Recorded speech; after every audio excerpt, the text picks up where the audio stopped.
इसमें 9 जनवरी को थाना लिसाड़ी गेट में एक घर से 5 शव मिले थे, जिस पर कि पुलिस ने मौके पर पहुंचकर देखा कि एक पति पत्नी और 3 बच्चे हैं उनके, जिनकी सर पे चोट मार के और एक बच्चे की गला दबा के हत्या की गई थी।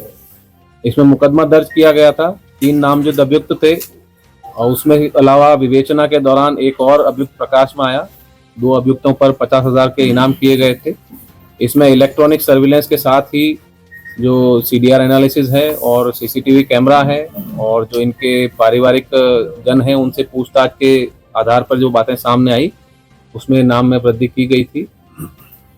आज सुबह थाना लिसाड़ी गेट में ये मुखबिर के जरिए सूचना प्राप्त हुई इंस्पेक्टर लिसाड़ी गेट को कि जो मुख्य अभियुक्त है नईम, वो पुनः वहां पर किसी घटना को कारित करने के उद्देश्य से आ रहा है, जिस पर कि पुलिस पार्टी ने वहां पर घेराबंदी की और इसमें आपसी फायरिंग हुई।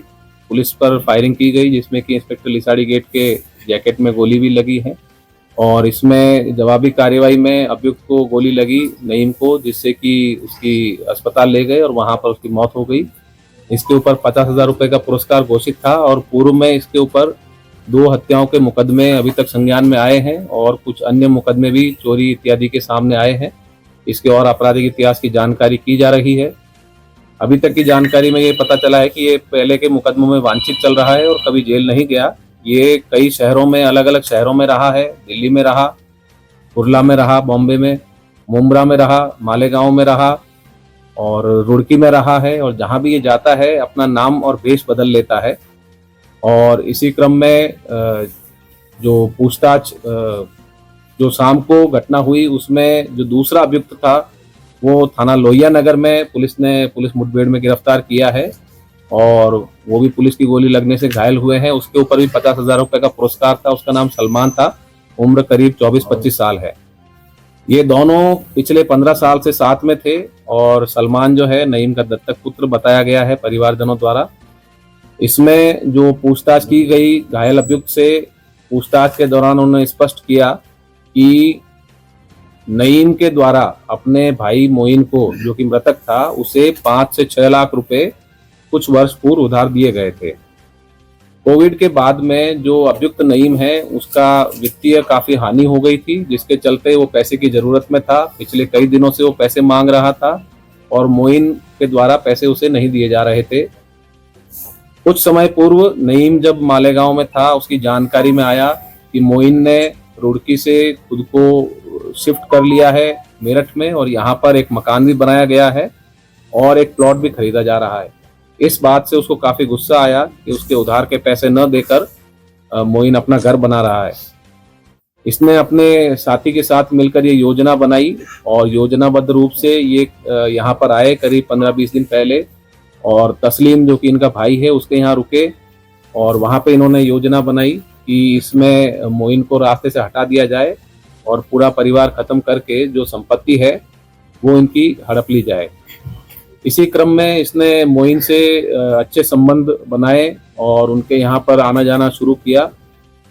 घटना वाले दिन 8 तारीख को रात्रि में सलमान और नईम दोनों अभियुक्त मोइन के घर गए। वहाँ पे इन्होंने खाना खाया और खाना खाने के बाद ये वहीं सो भी गए। जो मोइन है मृतक, उसके सर पे नईम ने वार किया एक रॉड से और जो सलमान है उसने महिला पे वार किया और इसमें कई प्रहार किए गए थे, जिनसे कि उनके सर की खोपड़ी जो है वो चकनाचूर हो गई और वो वहीं बेहोश हो गए। 2 बच्चे जो थे उनको भी इन्होंने सर पे वार करके हत्या की और एक 8 साल की बच्ची थी, उनका गला दबा के हत्या की गई थी।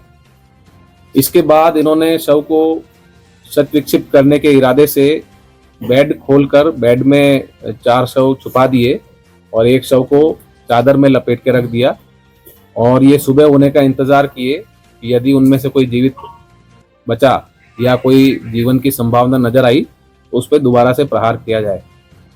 सुबह 5 बजे के बाद इन्होंने वो कमरा छोड़ दिया और वहां से ये अपना सामान लेकर फिर आगे फरार हो गए। अभी जो जानकारी में पूछताछ में पता चला है, इनके द्वारा राजस्थान, गुजरात और महाराष्ट्र में फरारी काटी गई थी और बाद में पुनः नईम के कहने पर ये वापस आए यहाँ पर और इनको जो प्रॉपर्टी के कुछ पेपर थे, कुछ पैसे का मामला था और ये कुछ घटना कारित करने के लिए यहाँ पर आए थे। जो घायल अभियुक्त है फिलहाल वो इलाजरत है, इसलिए अभी उनसे पूछताछ की जा रही है। पूछताछ के दौरान कई चीज़ें सामने आएंगी। जो अभियुक्त नईम है वो एक शातिर किस्म का अपराधी है, जिसने दिल्ली में भी हत्या की, उसके बाद वो वहाँ से फरार हुआ। उसने महाराष्ट्र में हत्या की, उसके बाद वहाँ से फरार हुआ, फिर उसने यहाँ मेरठ में ये घटना कारित की। अभी तक कुल करीब 3 घटनाएं हैं हत्या की जो सामने आई हैं। इसके अलावा अन्य छोटे मोटे मुकदमे भी चोरी और 420 के इनके ऊपर हैं और उन सभी की जानकारी की जा रही है। इनके जो एक भाई हैं तस्लीम, उनका भी इसमें योजना बनाने में संलिप्तता सामने आई है और इसमें अन्य लोगों के बारे में अभी जानकारी की जा रही है। जो घायल अभियुक्त है वो इलाज चल रहा है उनका, उनसे और पूछताछ की जाएगी और जो भी साक्ष्य सामने आएंगे उसके आधार पर अग्रिम कार्रवाई की जाएगी। सर जैसा आपने